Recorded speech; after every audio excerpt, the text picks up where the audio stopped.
पाकिस्तान को एक के बाद एक कार्रवाई करनी पड़ रही है, इमरान खान को कदम उठाने पड़ रहे हैं।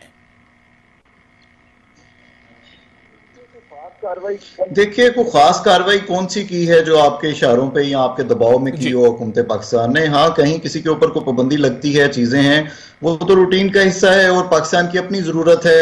और इमरान खान ने बड़ा वाज़ेह कहा है कि हमारे हक में ही नहीं है कि हम किसी के मुल्क में जाके वहां पे हमला करें या यहाँ से कोई नॉन स्टेट एक्टर जो है वो वहां पे जाएं।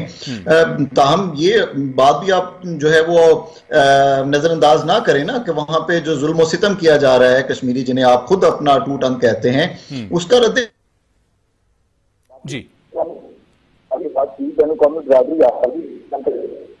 आपने बड़ी कोशिश की कि सऊदी वली अहद के मुंह से कहलवा दें कि वो पाकिस्तान का नाम लेके मजम्मत करें, वो नहीं हो सका। इस्लामती कौंसिल की करारदाद में आप समझते थे कि मजम्मती करारदाद के अंदर जो है जहां पुलवामा पे मजम्मत हो वहां पाकिस्तान की भी नाम लेके कामरान साकी, पाकिस्तान हुकूमत ने जमात उद दावा और फलाह इंसानियत पर रोक लगाई है, नाकाम रहे, इन पर बैन लगाया है। इस कार्रवाई को क्या समझा जाए? जमात उद दावा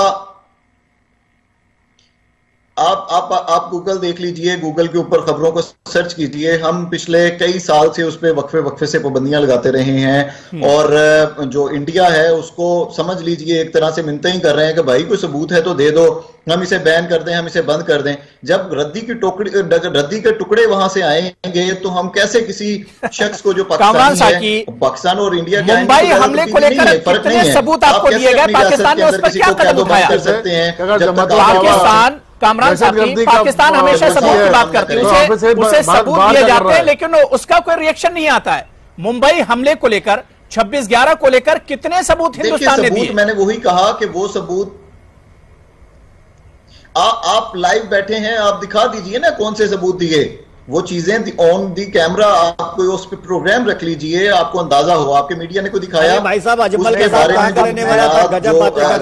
को लेकर और चीजें आपके अपने अखबार और मीडिया ने नशर किया, दिखाया था कि अजमल के साथ पाकिस्तानी